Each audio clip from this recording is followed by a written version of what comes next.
Emmanuel Macron s'envole ce mercredi pour la Chine, où il espère relancer un dialogue d'égal à égal de plus en plus difficile à tenir. Alors quel est l'état réel de la puissance chinoise? Les Européens sont-ils désarmés face à ce mastodonte? La Chine s'affirme-t-elle de manière de plus en plus agressive sur la scène mondiale?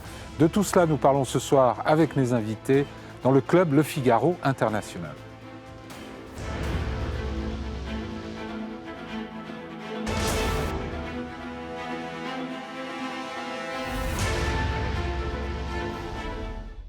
François Godement, bonsoir. Vous êtes conseiller spécial pour l'Asie et les États-Unis à l'Institut Montaigne, après avoir enseigné à l'INALCO et à Sciences Po. Vous avez fondé le Centre Asie de l'IFRI et le think tank Asia Center. Vos derniers ouvrages sont Les mots de Xi Jinping chez Dalloz en 2021 et avec Abigaël Vasselier, La Chine à nos portes, une stratégie pour l'Europe, paru en 2018 chez Odile Jacob. Vous êtes aussi l'auteur d'une note en juin dernier pour l'Institut Montaigne sur l'incroyable résilience de l'économie chinoise.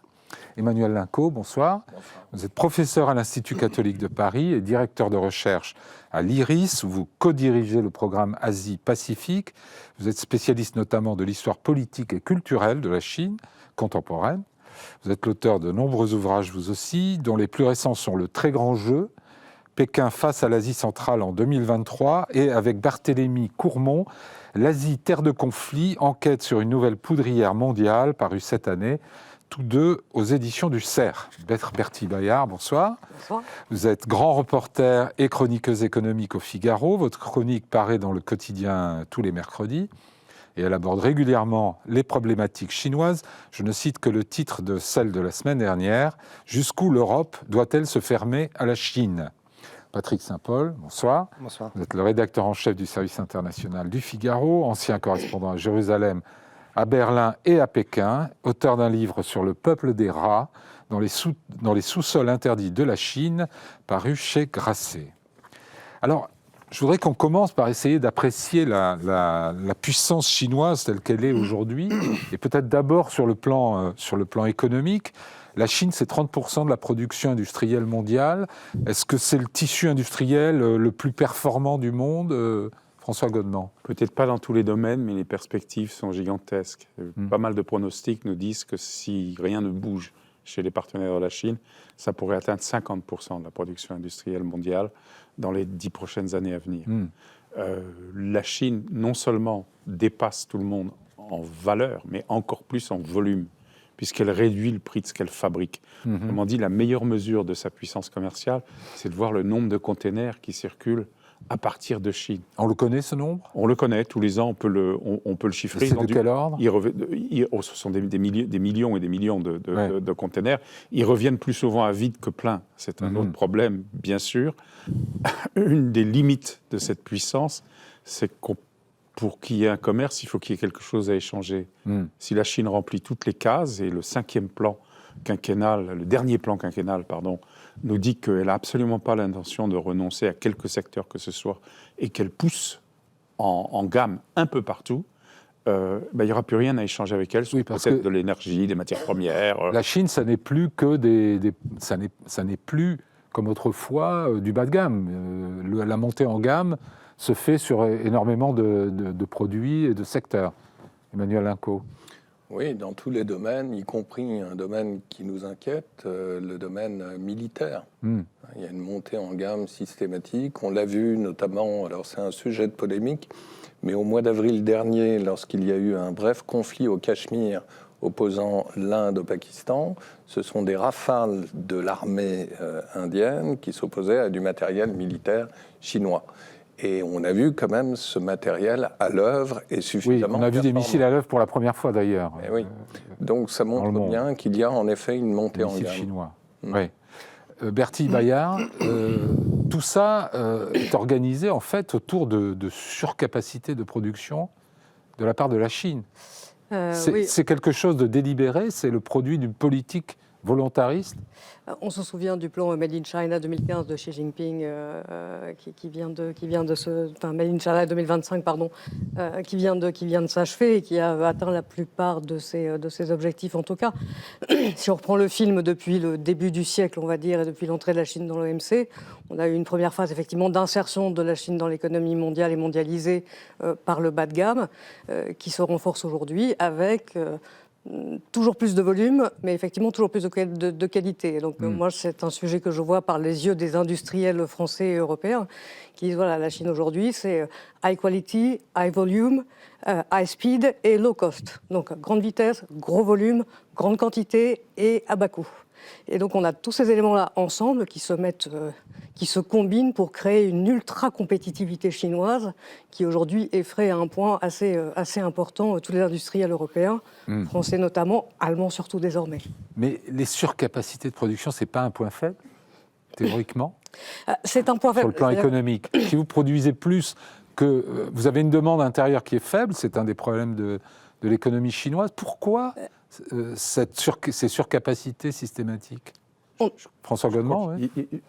Oui, il y a une raison fondamentale et qui est d'ailleurs pas entièrement nouvelle. C'est que les Chinois et les entreprises chinoises, non seulement les familles, mais les entreprises, épargnent, mettent de côté considérablement plus que le reste du monde. On en est dans une répartition qui est à peu près 30-35% pour les revenus des ménages, et tout le reste, c'est soit de l'épargne, soit de l'accumulation pour les entreprises. C'est presque l'inverse de la France, presque l'inverse des États-Unis. D'autres pays européens sont plutôt au milieu. Et pardon, ça s'explique comment? Parce qu'en général, on épargne quand on a peur de l'avenir.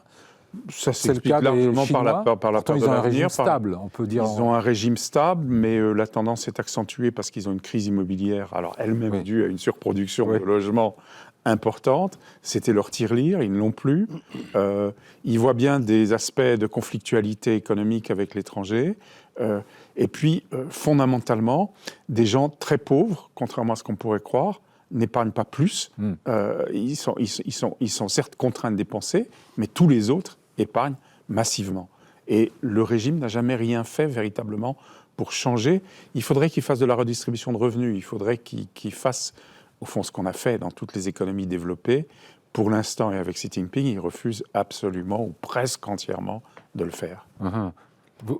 Vous avez quelque chose? Il y a quelque chose qui, pour moi, qui est significatif, c'est pour l'avenir et les raisons de s'inquiéter en Europe, c'est quand on observe ce qui se passe en Allemagne dans l'industrie automobile, qui est vraiment la vache sacrée de l'économie allemande, on voit que non seulement les constructeurs qui s'étaient installés il y a quelques années pour espérer vendre ce qu'ils produisaient sur le marché chinois, mais aujourd'hui, ce sont les fournisseurs de l'industrie automobile qui quittent l'Allemagne pour s'installer en Chine pour produire moins cher. Et les fournisseurs, les sous-traitants ? Les sous-traitants à coût de 4 500 ou 5 000 emplois qui sont délocalisés vers la Chine pour fabriquer moins cher et pour ensuite vendre des pièces détachées à l'industrie automobile chinoise qui domine dans l'électrique et pour ensuite revendre aussi des pièces en Allemagne. Donc c'est quelque chose qui inquiète beaucoup les Allemands. L'économie allemande essayait de se découpler de sa dépendance chinoise. Oui, alors, oui, il y a la politique du gouvernement, mais il y a la réalité économique qui est que les industriels veulent survivre et pour survivre, il faut délocaliser les emplois en Chine. Sinon on n'est plus compétitif. Oui, Emmanuel Linco. Pour autant, en effet, c'est de moins en moins une société de croissance, enfin de moins en moins une société de développement qu'une société de croissance. Je veux dire par là qu'il y a tous les laissés pour compte de la société chinoise qui ne bénéficient en rien des retombées économiques. Qu'on évalue à peu près à 600 millions de personnes qui vivent pratiquement au seuil de pauvreté. Donc c'est un vrai problème. Et effectivement, on est une société profondément inégalitaire sur le plan économique. Et in fine, se posera forcément la question sempiternelle pour la Chine, est-ce que tout cela a un sens que de surdévelopper, que d'avoir autant de capacités, etc., si ce n'est que la population, finalement, n'en bénéficie guère. Oui. Enfin, il y a une grande partie de la population qui a été sortie de la pauvreté par le développement économique. François Godement. La situation change. Le seuil de pauvreté ou le seuil d'aisance n'est plus le même que ce qu'il était. Prenez tous les reportages... Le seuil minimal à atteindre. Prenez tous les reportages qui ont été faits sur les fabricants qui travaillent pour les fameux Shein et Temu, par exemple. Et il y a un quasi-accord en fait entre les reportages et même ce que dit l'entreprise elle-même, même si elle se situe sur le... Oui. Bien sûr, c'est la fourchette supérieure. C'est entre 600, 700 euros, 1100, 1200 euros par mois. Alors, en 2 fois les 35 heures, il faut être clair. Avec de la flexibilité, une flexibilité totale. Et d'autant plus que ce sont souvent des immigrés de l'intérieur qui n'ont pas forcément accès à ce qui est le système légal de protection, un quasi-CDI qui existe en Chine, mais qui n'ont pas. Cela dit, 600 à 1200 euros en équivalent de revenus, c'est pas éloigné de la Bulgarie ou du Portugal, c'est au-dessus de la Malaisie. Donc je dirais que les Chinois travaillent énormément, qui restent délaissés pour compte, en particulier dans les régions rurales, que le problème particulier de ceux qui travaillent pour toute l'économie de distribution, c'est les livreurs, hein, l'équivalent de ce qu'on a chez nous. Là, c'est vraiment à la fois des très bas revenus et beaucoup de travail, mais grosso modo, la société s'est enrichie, mais elle est devenue extrêmement prudente et frileuse sur la consommation. Les exportations extérieures, c'est un peu le reflet de ce fait qu'on ne consomme pas assez. C'est pour ça que le système encourage et soutient et pousse autant qu'il le peut cette expansion à l'international. Mais ce régime qui est quand même dirigiste, je reviens à ma question sur les surcapacités de production. On a l'impression que c'est quand même délibéré, que c'est une politique, et qu'il pourrait y avoir une intervention du pouvoir politique pour la réduire, cette surcapacité de production. Or, on n'a pas l'impression. C'est pas considéré comme étant quelque chose de particulièrement nuisible. Enfin, il y a une hyper-concurrence à l'intérieur de la Chine qui commence à faire un petit peu de dégâts. Et là-dessus, Xi Jinping a dit il va falloir calmer un petit peu les choses. Oui, c'est-à-dire que sur certains produits, vous l'écriviez il y a quelque temps, en Europe, on a 2 ou 3 concurrents. En Chine, il peut y en avoir des centaines. Il y a des centaines, voire des milliers aujourd'hui de producteurs, de fabricants, de cosmétiques, d'automobiles, évidemment. On voit la guerre des prix ravageuse qu'ils se livrent, de pneumatiques, etc. Mais cette hyper-concurrence à l'intérieur, elle est aussi puissamment productive. Oui. Elle est à la fois facteur de productivité, etc., et facteur d'innovation. Et donc c'est vraiment cette émulation aussi à l'intérieur de la Chine qui fait que la Chine gagne en compétences, améliore son tissu industriel, améliore son tissu sous-traitant et parvient avec les subventions, avec un coût du capital qui est particulièrement faible, avec du foncier, un prix de l'énergie, etc., qui sont considérablement décalés par rapport à ce qu'on peut connaître en Europe. Tout cet ensemble-là est le ferment de cette hyperproductivité qui permet derrière une exportation où ils vont trouver des marges qu'ils ne font plus à l'intérieur. C'est ça aussi qui est intéressant. C'est ce phénomène qu'on appelle elle se vend plus cher en Europe. Et plus cher en Europe, elle casse quand même les prix de la concurrence. C'est ce qu'on appelle l'involution. C'est l'involution. Voilà, alors ça, c'était un concept que j'ignorais. L'involution, c'est que vous vendez quand même à prix cassé à l'étranger, mais plus cher que chez vous. Et donc, vous y gagnez. C'est ça, c'est la guerre des prix, en Chine qui crée une déflation en Chine que la Chine est en train aujourd'hui d'exporter. C'est-à-dire qu'on se dit que les perspectives à la fois de croissance et d'inflation en Europe vont être affectées par les exportations chinoises vers l'Europe. Il y a un phénomène monétaire qui s'ajoute à ça. Oui. 36 mois de déflation des prix à la production, un renminbi, la monnaie chinoise, qui reste à peu près accroché au dollar. Or, le dollar baisse. Il a baissé cette année par rapport à l'euro. Et donc, une compétitivité de plus en plus grande. Les bénéfices tirés des exportations sont recyclés en prêts et en achats à l'étranger d'entreprises de toute nature. Il y a une exportation de capitaux par la Chine qui est en fait encouragée, pas du tout découragée. Et c'est comme ça que le niveau du renminbi est maintenu artificiellement bas. Nous, et les États-Unis encore plus que nous avons connu beaucoup d'inflation à partir du Covid. Les Chinois, une courte phase et ensuite pratiquement une déflation ou un niveau zéro. Patrick Saint-Paul, votre sentiment, c'est que sur ces questions économiques, le pouvoir communiste maîtrise complètement la situation ou bien ils sont un peu dépassés parfois par leur propre jeu? Ils maîtrisent partout. On voit bien, on l'a vu avec la bulle immobilière et tout le désastre qui a été provoqué dans l'immobilier. Mais on voit que en tout cas, ils montent en gamme. Il y a une chose sur les capacités de surproduction. Je pense que le phénomène a été accentué aussi par la guerre commerciale avec les États-Unis, ce qui fait que ça a fait grossir aussi les surcapacités. Et donc, l'Europe est devenue la cible de ces exportations et c'est pour ça qu'elle souffre un peu plus. Et sinon, sur le reste, on voit la montée en gamme des produits, c'est absolument incroyable. quand je vivais en Chine il y a une douzaine d'années, je suis revenu ici, à l'époque, tous les Chinois achetaient leurs médicaments à l'étranger. On voit qu'aujourd'hui, dans le domaine du médicament, les Chinois sont aussi montés en gamme, qui produisent des médicaments de dernier cri contre le cancer, contre un tas de maladies, alors qu'avant, tout le monde fuit absolument ces médicaments. Et c'est représentatif. Dans plein de domaines, c'est la même chose. Alors, on est à un excédent commercial global de 2000 milliards de dollars pour la Chine, c'est ça? 2000 milliards d'excédent commercial vis-à-vis du reste du monde. Vis-à-vis de l'Europe, on est passé d'une centaine de milliards en sortie de Covid à aujourd'hui 270 milliards, je crois, sur 12 mois, donc ça se creuse à toute vitesse. Oui. La courbe vis-à-vis de l'Allemagne est particulièrement impressionnante, où vraiment on est passé de la vache à lait de l'industrie allemande à aujourd'hui un déficit commercial vis-à-vis de la Chine. Et la France, c'est 47 milliards, c'est ça? Oui, je n'ai plus ce chiffre-là précisément en tête, mais ça va être de cet ordre-là. Ce qui est spectaculaire, depuis 2019, les exportations chinoises ont augmenté en volume de 44%, les importations chinoises vis-à-vis du reste du monde ont stagné ou augmenté de 2%. Donc on voit bien cet écart absolument monumental qui s'est creusé. Si on veut résumer la situation, la Chine, on ne sait plus vivre avec, au sens où jamais on a connu une puissance industrielle de cette masse-là à l'intérieur de l'économie mondiale, et on ne sait plus vivre sans, à la fois parce qu'elle fabrique énormément de choses pour nous, mais aussi ce que disait Patrick sur la montée en gamme. Aujourd'hui, effectivement, l'innovation, elle est en Chine. C'est-à-dire qu'une boîte de pharmacie aujourd'hui, occidentale et européenne en particulier, dit « Moi, je ne peux plus aujourd'hui faire sans la Chine. » C'est là-bas le labo. Les constructeurs automobiles, les fournisseurs, les équipements. C'est ça l'aspect le plus inquiétant. Disent c'est le centre de R&D de l'industrie mondiale. Il n'y a que là qu'on arrive à avoir cet alliage de la compétence, l'innovation, le nombre d'ingénieurs, la capacité de réaction des fournisseurs. Vous voulez changer un composant dans un de vos produits, vous avez le lendemain ce composant qui a été refait, retravaillé par votre équipementier, et il est sur votre bureau le lendemain.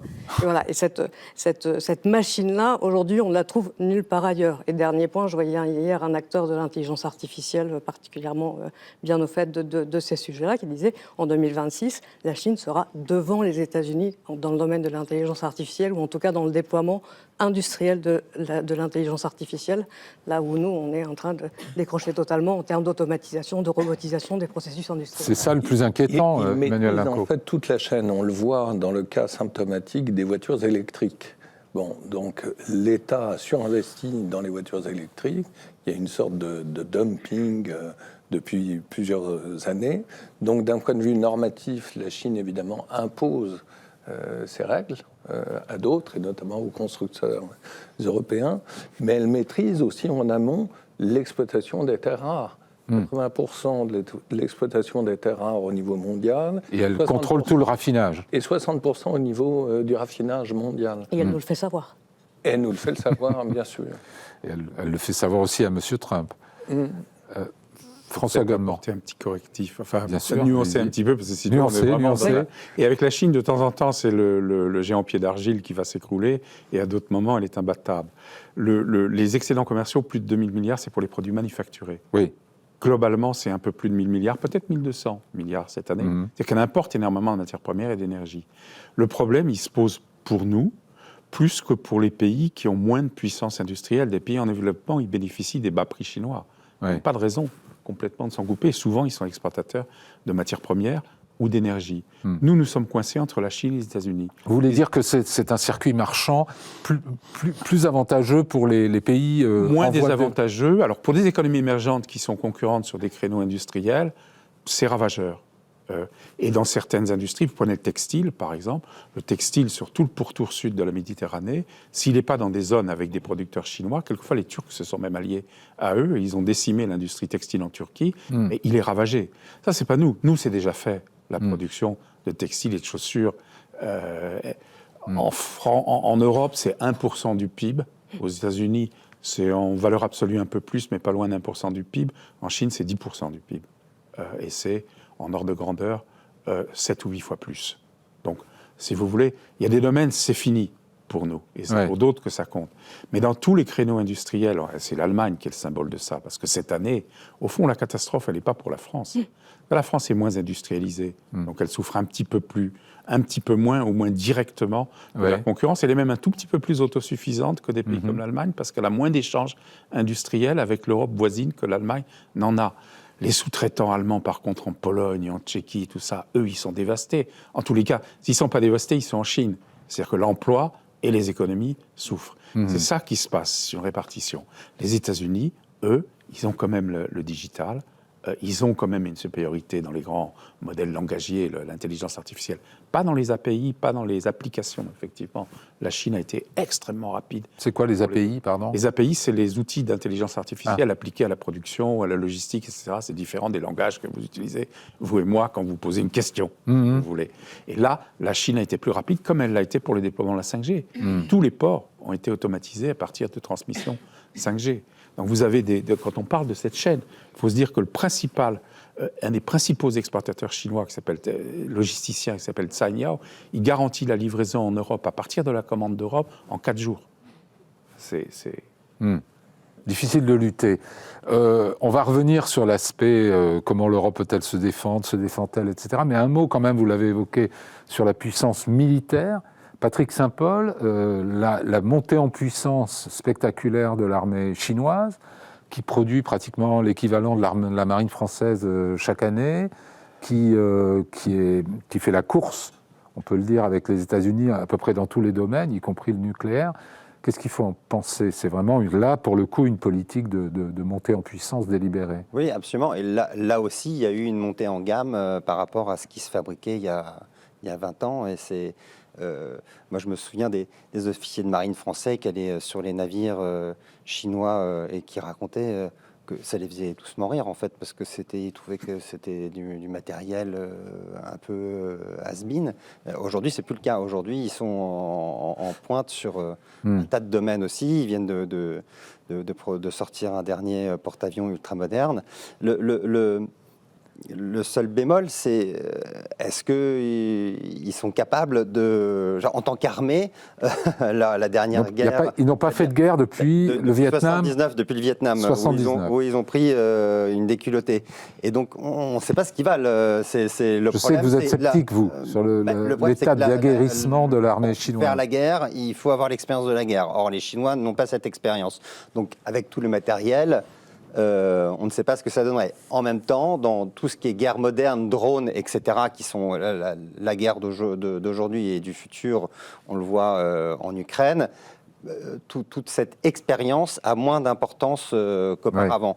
Et ils sont impliqués justement au niveau des drones dans la guerre en Ukraine actuelle. Ils viennent d'installer une nouvelle usine de production de drones en Russie.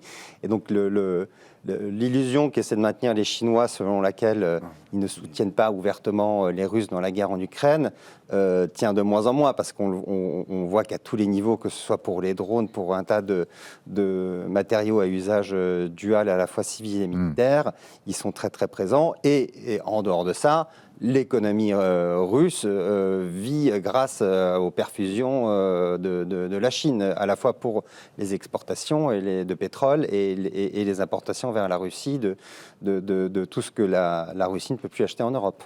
Oui. Emmanuel Linco. Que la Chine développe son appareil militaire, quelque part, c'est légitime. Quand on aspire à devenir la première puissance économique, il faut à un moment donné se donner les moyens de sanctuariser ses approvisionnements énergétiques, etc. Donc le problème, fondamentalement, ce n'est pas celui-ci. En fait, la grande inconnue, c'est la posture belliciste de la Chine, en effet, qui ne respecte pas le droit maritime international, qui est de plus en plus agressive à l'encontre de Taïwan. De ses voisins, oui. On en parlera tout à l'heure. Ça pose vraiment un problème. Oui. C'est, en substance, quel serait l'usage justement de cette armée. Sinon, on a affaire quand même à l'une des sociétés les plus globalisées du monde. J'entends par là qu'il y a désormais 150 millions de ressortissants chinois de par le monde. Donc que la Chine veuille à un moment donné exfiltrer ses ressortissants, comme elle l'a fait d'ailleurs en Libye en 2011, rien de surprenant à cela. Ouais. C'est plutôt justement cette posture belliciste qui inquiète. Un mot quand même sur la guerre en Ukraine et le retour d'expérience que ça apporte aux Chinois. Ils regardent de près les réactions, le comportement de l'Europe, l'attitude des États-Unis, aussi les leçons proprement cinétiques de ce qui se passe sur le front en Ukraine. C'est quelque chose d'important selon vous? On a beaucoup parlé d'éventuels observateurs militaires chinois sur le front en Ukraine du côté russe. Ouais. Ça n'a jamais été absolument confirmé. Un des problèmes là-dessus, c'est que... Ce qui est avéré, c'est quelques volontaires, combattants volontaires. Voilà, oui, mais ça, on en les a vus ailleurs. Quelques dizaines, peut-être, sur la Chine, quelquefois, sur des affaires comme le Xinjiang. Donc... Oui. Mais ils ont intérêt à regarder de près ce qui se passe en Ukraine, tout de même. Bah, bien sûr, parce qu'en effet, il manque d'expérience. Oui. Et là, on voit ce que c'est qu'un combat, ce que c'est qu'une prise. S'il y avait un débarquement à Taïwan un jour, s'il doit y avoir un combat rue par rue, ou un combat pour neutraliser les points précis, bah, le retour d'expérience. Au départ, l'armée chinoise, elle est sur le modèle de l'armée russe en termes d'armement, et même en termes de stratégie, pour beaucoup de points. L'armée de Mao, si vous voulez, l'armée des campagnards qui encerclent les villes, c'est fini depuis longtemps. Donc elle doit évoluer. Mais l'armée... comme Patrick, sympa. Ce sera une mauvaise nouvelle pour les Taïwanais, parce qu'ils rasent tout sur leur passage. Donc mais Xi Jinping a remodelé l'armée sur un modèle plutôt américain, non ? Avec des théâtres d'opération, ils sont en train de construire cette espèce de simili-pentagone. Ce qui caractérise surtout Xi Jinping dans sa gouvernance militaire, c'est le fait de purger l'état-major. Bon, alors je veux bien que Donald Ça, c'est un élément d'affaiblissement de l'armée ? Assurément. Parce que les gens compétents deviennent dangereux. Assurément. C'est-à-dire qu'il y a un mois et demi, vous avez quand même 9 officiers de très haut rang, parmi lesquels un dénommé He Weidong, qui était en charge des affaires de l'Est, donc de Taïwan précisément. Ils ont été décapités. Et ça veut dire que dans une organisation... Décapités ou figurés ou... Figurés. Bon. En tout cas, ils ont disparu. Ils ont disparu. Ça mérite de le préciser. En tout cas, dans un régime comme celui-ci, où vous avez des structures claniques juxtaposées, ça veut dire qu'un type comme He Weidong disparaît, ce sont des milliers d'autres hommes qui disparaissent. Ça veut dire un affaiblissement, effectivement, de la structure stratégique de la Chine. Ce qui, soit dit en passant, est une bonne nouvelle, en l'occurrence, pour les Taïwanais, bien sûr. Donc ça reste très stalinien, en fait, dans la manière de faire. Et peut-être que les Chinois seront amenés à revenir à des doctrines militaires qui étaient précisément celles de Mao dans la technique de la guérilla. Parce que pour envahir Taïwan, il n'y a pas d'autre moyen. Et ça reste l'objectif, du moins de récupérer Taïwan, pas sûr. Quelle que soit la méthode. Pas sûr. Et à mon avis, pas par la force. Bon, quoi qu'on en dise. On en parlera tout à l'heure. La coercition, c'est pas la même chose que la force. Oui. D'accord. Absolument. Juste un mot sur la guerre en Ukraine encore, puisque Emmanuel Macron, l'un des objectifs affichés de cette visite, c'est d'encourager les Chinois à faire pression sur Vladimir Poutine pour qu'il négocie de bonne foi et mette un terme à cette guerre. Vous croyez à des pressions chinoises sur Vladimir Poutine? Depuis que l'invasion de l'Ukraine a été déclenchée, je vois un seul petit succès de la diplomatie européenne, ce sont surtout les Allemands, un petit peu les Français qui l'ont remporté, c'est amener la Chine à se déclarer contre l'usage d'armes nucléaires, notamment d'armes nucléaires tactiques ou de menaces sur le nucléaire. C'est quand même le minimum. Il est vrai que la Chine a tout à redouter des États-Unis dans ce domaine, parce que les États-Unis restent mieux dotés, même avec les progrès, nous venons de parler, en particulier pour les armes tactiques. Et les Chinois, sur le nucléaire, ils ont quoi, 600 têtes? Non, ils sont en train de monter à près de 1500 avec des missiles. Alors on disait 1500 pour 2030 Oui, c'est ça. Non, mais ils montent régulièrement avec des bases qui sont dans l'ouest du pays, mais sur le plan des armes nucléaires tactiques, des armes de champ de bataille, non pas ce qu'ont les Américains ou d'ailleurs les Russes. Mais il faut quand même commencer à les prendre au sérieux. Je peux Oui, Bertie Bayard. Un petit point économique au retour d'expérience de la guerre en Ukraine vu de la Chine, c'est aussi un retour d'expérience sur les sanctions.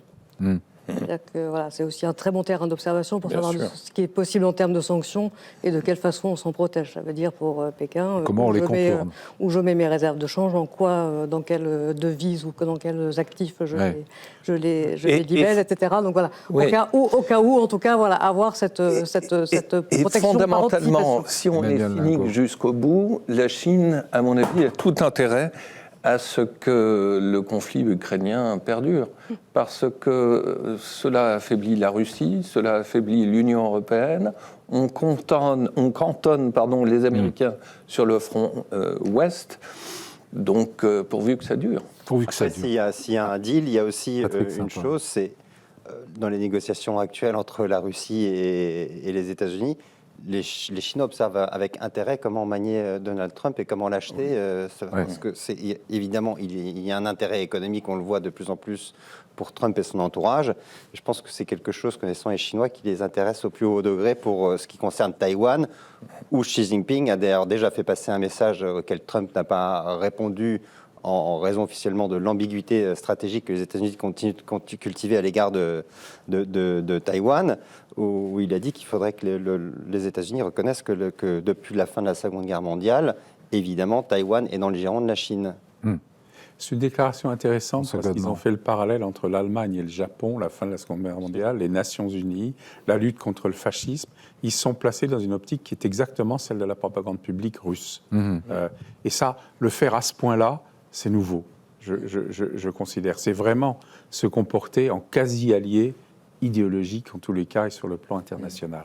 Et est-ce qu'il y a aussi une dimension d'hubris, d'une certaine manière, d'avoir maté Donald Trump dans la guerre commerciale ? Et on dit que c'est un des obstacles que va peut-être devoir surmonter Emmanuel Macron face à un Xi Jinping qui est renforcé. Il faut quand même nuancer parce que quelques jours après la rencontre entre Trump et Xi Jinping à Busan, en Corée du Sud, Trump a annoncé qu'il injectait 350 millions de dollars dans le soutien militaire de Taïwan. Ce qui montre bien que les Américains n'ont pas totalement renoncé au Taiwan Relations Act, qui est en vigueur depuis 1979. Donc on est toujours dans une ambiguïté stratégique, en effet, et Trump est moins brouillon, à mes yeux, qui ne le laisse paraître. Et fiable sur la défense de Taïwan, selon vous ? Moi, j'hésite toujours à rationaliser la stratégie de Donald Trump quand il est erratique d'un instant à l'autre. Mais c'est vrai que si on regarde du point de vue de l'intérêt national des États-Unis, mettre fin le plus rapidement possible au conflit en Ukraine pour pouvoir reporter l'essentiel de l'effort de défense vers la Chine, qui a une importance économique sans commune mesure avec la Russie, c'est intéressant. Taïwan, effectivement, il y a eu 2 deals. Au total, c'est non pas 350, mais 350 et 650, ça fait 1 milliard. Et surtout des armes nouvelles, c'est-à-dire des missiles air-air de projection qui permettent à la chasse taïwanaise d'intervenir avec les F-16, d'intervenir dans le détroit un peu plus loin. Et ça, comme avec l'Ukraine, c'est une énorme question, la portée des missiles en défense, si vous voulez. Mais les Taïwanais n'ont pas l'air tout à fait certains d'un engagement américain si demain ils étaient attaqués par la Chine. On voit assez mal Trump, dans la posture qui est la sienne de manière générale, s'engager dans une guerre aussi risquée, aussi lointaine.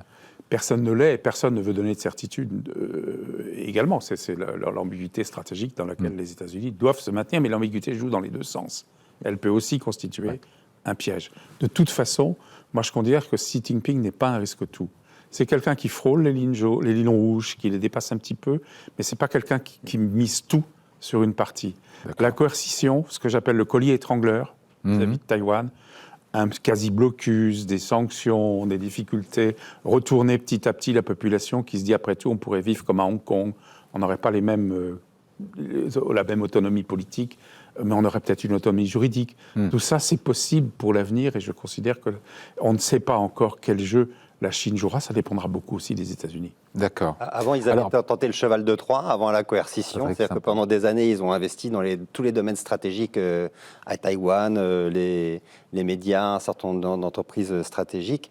Et les Taïwanais ont compris et ont interdit la présence de la Chine dans tous ces domaines. Donc la Chine a fait évoluer sa stratégie. En effet, maintenant, la coercition est le nouveau mode d'action. Alors, venons-en à la stratégie, à la posture de l'Europe face à cette puissance considérable. On va écouter d'abord Emmanuel Macron qui s'exprimait sur le cas chinois en anglais, un peu d'accent. On va l'écouter. Our top priority as governments, but as well as large companies, large European companies, is to have a European preference agenda. Because guess what? The Chinese have a Chinese exclusivity as soon as they can, and the Americans have a very strong American preference. Sometimes in the regulations, but most of the time in the practice. We are the only place where there is never a European preference, not to say a fascination for non-European solutions sometimes. Bertie Bayart, est-ce que l'Europe est désarmée ?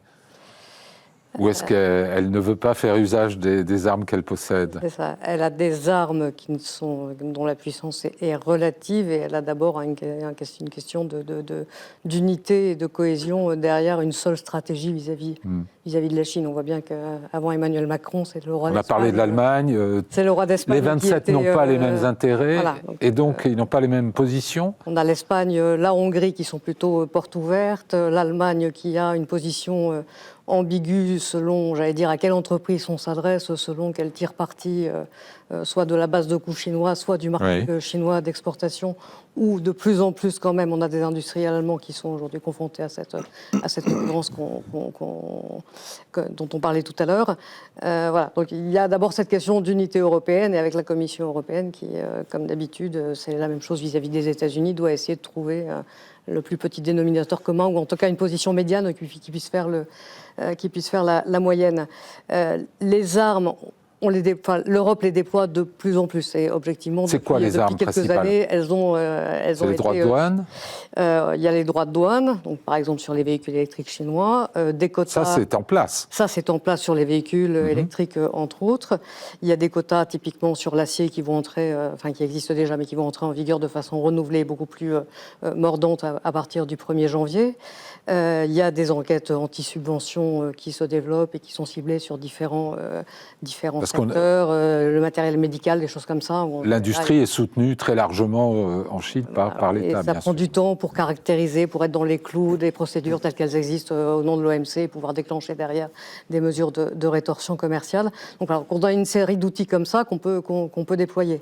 Et il y a l'outil ultime qui n'a toujours pas été dégainé, dont on pensait d'ailleurs qu'il serait dégainé. Enfin, c'est un outil qu'on appelle l'instrument anti-coercition, qui avait été envisagé pour taper contre la Chine quand il y avait des sujets sur Taïwan, justement.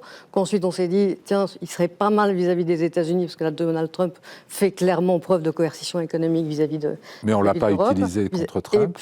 Et on ne l'a pas fait vis-à-vis de Donald Trump. Et aujourd'hui, avec les mesures de restriction, de contrôle des exportations que la Chine met en place sur les terres rares, sur les aimants permanents, etc., où on voit toute l'industrie européenne notamment, mais l'industrie mondiale, j'allais dire, qui pleure les licences pour avoir son petit stock d'aimants permanents. Oui, parce qu'il faut rappeler à ceux qui nous écoutent que les Chinois ont instauré un système de licences pour exporter leurs terres rares et leurs aimants permanents, c'est ça ? Voilà. Et qui impose en fait de dévoiler aux industriels occidentaux ou étrangers en tout cas, les aimants permanents, de dévoiler pratiquement tout leur circuit de production. C'est un petit composant qui a une valeur économique très faible, mais qui est partout dès que vous voulez faire de la miniaturisation du moteur électrique ou des outils un peu plus développés, jusqu'à l'industrie de défense d'ailleurs. Voilà. Mais il se trouve que pour X et Y raison, la Chine a constitué son monopole ou quasi-monopole sur la production de ces éléments-là, que ça prend du temps avant de construire des chaînes. Elle utilise intelligemment ses armes, la Chine. Et donc, elle a le robinet sur les aimants permanents qui, finalement, c'est un robinet derrière lequel ils tiennent en main, j'allais dire, de l'industrie automobile à l'industrie de la tech. François Godement. Ça fait 25 ans, bien avant Xi Jinping, qu'elle a progressivement étendu son monopole sur les terres rares. Quelquefois, on disait elle surpaye. Effectivement, elle surpayait. Mais ça, c'est donc une vision stratégique particulièrement de long terme, brillante. Qui vise au départ, je pense, à accroître l'indépendance plutôt qu'à menacer, quand on parlait, et puis petit à petit, évidemment, par rapport aux armes américaines de déni de certaines exportations technologiques, sur les semi-conducteurs, par exemple, c'est une arme de réplique. Donc la Chine s'est mise à l'appliquer. Et alors, elle a aussi une spécialité. Quand il y a des négociations commerciales difficiles avec un partenaire, ce qu'elle fait, c'est qu'elle crée ce que j'appelle un obstacle mobile nouveau, important. Tout le monde s'indigne, et on en oublie ce qui était l'objet de la négociation. C'est à l'heure. Et ensuite, elle retire en partie. Si vous saviez le temps que les Européens pris un par un, chaque pays a pris pour négocier de pouvoir vendre de la viande de bœuf ou de la charcuterie en Chine. par exemple. C'est incroyable. Et la même chose se passe sur les terres rares. Ils ont effectivement levé ce qui a été une interdiction d'exportation d'ensemble, mais le commissaire européen, il est là avec des centaines de licences à essayer de faire passer toutes les entreprises à se débrouiller. Ça veut dire quoi? Ils sont plus forts que nous, là? Est-ce qu'il y a une mesure européenne qui dérangerait ou qui dérange vraiment les Chinois? Il y en a Emmanuel Linco. Rétrospectivement, sur le plan historique, ce qui laisse songeur, c'est qu'il y a 30 ans, la France était en situation de monopole mondial pour l'exploitation des terres rares. Oui. Et donc, on a laissé filer, on a délocalisé parce que c'était trop polluant, etc. On est vulnérable, c'est vrai, dans l'industrie pharmaceutique, etc. On a tout délocalisé. Vive la mondialisation. La mondialisation a largement profité à la Chine. Et voici les conséquences, on est en train de les payer.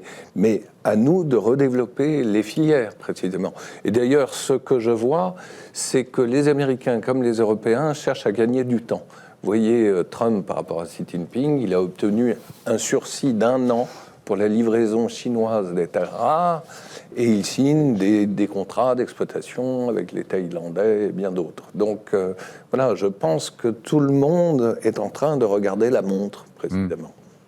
François Godement, vous écrivez dans votre note que si rien n'est fait, dans 5 ans, des tas de secteurs seront morts en Europe. Vous savez où est-ce que je l'ai entendu de plus fortement et pour la première fois chez les industriels allemands.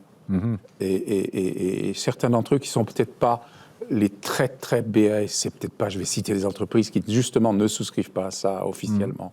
BASF, Daimler, BMW, qui sont des grands pratiquement des multinationales. Daimler, 20% de l'actionnariat est chinois. BASF, ils sont plus vraiment allemands au point de vue localisation et capitaux. BMW, ils sont complètement ligotés à leur marché. Mais les autres, en dessous, s'inquiètent le plus et voient ce qui a été en 2025 un véritable tsunami qui a déferlé sur l'Allemagne, plus encore que chez nous. Chez nous, on a vu les panneaux solaires. En quelques semaines, c'est... La guerre. On a eu l'épisode des il y a tout un secteur qui disparaît. Il y a 15 ans où tout avait été balayé en quelques mois après la levée. Mais alors vous dites, oui, mais regardez les rues françaises avec l'apparition des voitures chinoises en grande quantité, alors qu'elles sont encore vendues à des prix très supérieurs à ce qu'elles se vendent en Chine. Alors la question, est-ce qu'il faut fermer l'Europe, puisque vous la posez dans votre chronique de la semaine dernière? Oui, c'est la vraie question, c'est-à-dire que tous ces outils de défense commerciale classiques, tels que j'ai pu les lister tout à l'heure, finalement, on a l'impression qu'à chaque fois, il y a un mécanisme de contournement qui se met en place. C'est relativement classique, mais là, ça va très très vite. Ouais. C'est-à-dire que voilà, on met des droits de douane sur les voitures électriques chinoises. Elles sont tellement pas chères que finalement, même avec les droits de douane, ils arrivent à s'aligner. Et puis surtout, ils disent OK, vous mettez sur l'électrique, on va vous vendre des hybrides. Et là, on voit déferler des tonnes de voitures hybrides chinoises sur les marchés européens. On va protéger l'acier. Effectivement, il y a un sujet de surproduction d'acier et donc de déferlement en Europe. Le seul problème, c'est que du coup, on détériore la compétitivité de tout l'aval de la chaîne de l'acier en Europe. Et donc là, c'est tous les autres industriels qui achètent de l'acier, qui disent, mais maintenant que vous m'avez mis des droits de douane sur l'acier, que je dois le payer plus cher, moi, tous mes produits qui sont en compétition avec d'autres industriels chinois redeviennent encore moins compétitifs que ce qu'ils étaient avant. Donc, voilà. Et donc cette question, c'est à partir du moment où on a affaire à quelque chose qui est systémique, on dit il y a entre 20 à 40% d'écart de coût entre ce qui se produit en Chine et ce qui se produit en Europe. Sur toutes les industries, si je fais une moyenne vraiment à la louche. Mais fermer, c'est irréaliste, non? On est tellement dépendant, vous le disiez, la Chine est le pays le plus globalisé d'une certaine manière. Nous-mêmes, on dépend d'eux. Fermer l'Europe, ça veut dire arrêter aussi des industries. L'idée, ça peut être de fermer un peu à l'américaine. Parce que c'est ça aussi, c'est cet exemple-là. C'est-à-dire avec des droits de douane prohibitifs Avec des droits de douane prohibitifs, etc. Mais ce qui est un changement de modèle total pour l'Europe, parce que l'Europe, elle s'est construite. On a du mal à le comprendre vu de France, parce qu'on est en déficit commercial depuis des années et des années. Mais l'Europe, c'est une puissance exportatrice. Ouais. Voilà. Et donc, s'il y a bien une zone qui a profité de la mondialisation de ce point de vue-là pendant des décennies et jusqu'à il y a quelques années seulement, c'est bien l'Europe. Et donc, il faut repenser entièrement le modèle européen pour dire on n'est plus une puissance exportatrice, où on le sera beaucoup moins, on se protège, mais de toute façon, sur les marchés à l'export, les Chinois sont en train de nous bouffer aussi. C'est aussi ça le problème. C'est-à-dire que non seulement ils viennent attaquer le marché européen, mais surtout, donc vous croyez que ça puisse être une solution temporaire de vraiment verrouiller les accès au marché européen? Moi, je crois qu'il y a une chose qui est vraie, c'est que dans les négociations, entre guillemets, avec nos amis chinois, ils ne croient ni les paroles, ni les menaces, ils ne croient que les actes. Et par conséquent, tant qu'on n'a pas la capacité de montrer qu'on peut faire ce qu'on appelle parfois le découplage sur un domaine. Peut-être ce qui est en train de se passer sur les petits colis, sur Shein et Temu, qui en eux-mêmes ne sont pas l'enjeu commercial le plus important. Certes. Mais qui est peut-être un exemple démonstratif. C'est symbolique. C'est symbolique, mais il faut toujours faire attention aux chocs en retour, aux mesures que la Chine pourra prendre. Ouais. Il y a une chose, alors les opinions publiques et encore plus les classes politiques ont tendance à crier haro sur la Commission européenne et sur l'Europe. En réalité, l'Europe, depuis près de 10 ans, s'est adaptée, a commencé à évoluer, a pris un nombre de mesures qui va encore au-delà de ce qu'on a dit. Par exemple, sur les petits colis, ils viennent d'accélérer les directives, ils sont en train d'unifier les procédures douanières et de les digitaliser pour rendre possible un contrôle, pas dans chaque colis, mais en gros des déclarations, ce qui est impossible. Je pense que c'était donc concret. Aucun pays européen isolé ne pourrait faire mieux face à la Chine que l'Europe dans son ensemble. Mais l'Europe doit changer de logiciel, c'est vrai. Jusqu'ici, c'était l'OMC, l'Organisation mondiale du commerce. C'était, on peut prendre des mesures qui sont proportionnelles au tort qu'on estime avoir subi, on ne peut pas aller plus loin. Les Américains, ils vous mettent 100% par la voie administrative. Les Canadiens, ils interdisent l'importation de voitures électriques. En gros, les Japonais, c'est à peu près pareil. Donc, et je prends cet exemple parce que c'est le plus public. On devrait interdire les voitures électriques chinoises en Europe ? C'est pas impossible. Ça serait une mesure... L'idée c'est faisable et ça serait symboliquement fort. L'idée qui circule est au-delà des voitures électriques, mais c'est en deux temps. C'est-à-dire à la fois imposer en Europe un minimum de contenu européen. Donc ça va sur les marchés publics, sur les flottes d'automobiles des entreprises, sur tout ce qui est accessible à des dispositifs de bonus subventionnés, etc. De dire, OK, vous pouvez acheter de la voiture chinoise ou de la voiture européenne, quelle que soit la voiture, à condition qu'il y ait X% de la valeur de cette voiture qui ait été fabriquée en Europe. Ça, c'est le premier point. Et le corollaire de ça, c'est ce qu'on appelle les transferts de technologie, c'est de dire, et c'est quand même intellectuellement un renversement absolument vertigineux. C'est-à-dire que l'Europe en est à mettre comme condition des transferts de technologie de la Chine vers l'Europe. Nous sommes le pays émergent du XXIe siècle, et donc c'est nous qui allons demander aux Chinois, en échange de l'apport de leur technologie, de faire des joint ventures quand ils s'installent en Europe, de façon à nous apprendre comment eux font et de nous transférer des technologies que maîtrisent aujourd'hui beaucoup mieux que nous. Et ça, les Chinois, ils sont prêts ? C'est quelque chose Patrick Saint-Paul. Mais s'ils le font, ce sera à leurs conditions et au compte-gouttes. Et pour y trouver un intérêt. Nous, en Europe, la prise de conscience, elle a eu lieu avec au moment du déploiement de la 5G, où certains pays voulaient déployer de la 5G chinoise, et on s'est rendu compte du danger de ce truc-là avec toutes les applications militaires potentielles qu'il y avait avec la 5G. En gros, il y avait de l'espionnage dans le tuyau, quoi. Mais aujourd'hui, c'est le même sujet avec l'IA, où en fait, les Européens doivent se réveiller sur l'IA, parce que, comme le disait François Gaudenand tout à l'heure, les Chinois font des progrès immenses sur l'IA et vont dépasser les États-Unis. Et si on se retrouve avec des matériels qui fonctionnent avec de l'IA chinoise, à la différence des États-Unis qui sont forts dans l'IA aussi, la Chine n'est pas une démocratie et elle fera avancer partout et par tous les moyens ses idées et son contre-modèle antidémocratique, et y compris dans les applications IA où il y a pour ces choses-là un vrai danger sur imposer sa pensée à travers ce qui est dit dans les IA. Si je vous écoute bien, est-ce que la Chine doit être vue aujourd'hui comme une puissance agressive ? C'est une menace. C'est une menace systémique. D'ailleurs, l'Europe, c'est clairement... Il y a ce gros livre qui est sorti de Pierre Charon sur les manipulations, les opérations de manipulation, très détaillé. On voit que c'est vraiment similaire on parle tout le temps des Russes, à ce que font les Russes. Oui, absolument. Il faut s'en prémunir, il faut être vigilant. Et je pense c'est relativement nouveau, pardon de vous interrompre. On ne voyait pas la Chine comme une puissance agressive. On n'a pas voulu le voir aussi. Je veux dire, il y a eu quand même une sino-béatitude, notamment de l'élite française pendant 15 ans. Oui. Et maintenant, on découvre un peu l'eau chaude, si vous voulez. Je pense que l'avenir, pour nous, est dans la coalition. La coalition par secteur, y compris en dehors de l'Union européenne. Et d'ailleurs, ça prend forme avec la Corée du Sud ou le Japon dans le domaine de la fabrication d'armes communes, y compris dans des dossiers, on va peut-être y revenir, qui ont trait justement aux disputes territoriales en mer de Chine. Et justement, vous aviez rédigé une note qui posait la question, est-ce que dans la région... on peut encore faire confiance aux États-Unis. J'ai envie de vous demander, est-ce que dans la région, on fait encore confiance à la Chine ? Est-ce que les voisins de la Chine font confiance à la Chine ? Ils sont quand même aussi assez malmenée. C'est pas tellement une question de confiance pour les voisins, c'est est-ce qu'ils ont le choix Ils sont obligés de proposer avec la puissance chinoise. Il y a une sorte de dualité stratégique. Vous ne pouvez pas ignorer l'attractivité économique de la Chine, et en même temps, l'ensemble de ces pays sont demandeurs par rapport à la protection stratégique américaine. Donc, il y a un double jeu économique quand même. Il va falloir se poser la question, parce que ce qu'on a appelé la dévaluation chinoise de la monnaie qui permet d'être plus concurrentielle, le Japon et la Corée ont beaucoup dévalué. Ils ne l'ont pas forcément fait volontairement, mais ils sont devenus très compétitifs. Taïwan, par exemple, c'est ce que vous savez que Taïwan, qui n'est quand même pas dirigé par le Parti communiste chinois, a 15% d'excédent de la balance des comptes courants au 3e trimestre de cette année. 15%, c'est un montant jamais vu à l'échelle mondiale. Donc c'est quand même la sphère de l'économie d'Asie orientale qui joue ce jeu, qui réprime. Alors quand on vieillit, d'ailleurs, comme le fait le Japon, c'est pas difficile de réprimer la consommation. Mais qui quand même, c'est un problème plus grand qui devrait être traité, à mon avis, au sein du G7. La réévaluation des monnaies, c'est un peu l'autre porte du découplage ou de la fermeture par des tarifs douaniers. C'est qu'on ne peut plus supporter les niveaux auxquels sont ces monnaies asiatiques, notamment la monnaie chinoise. Bertie Je crois Gaillard. qu'il faut aussi relativiser là où on qualifie la Chine de puissance agressive et je pense que c'est largement le cas.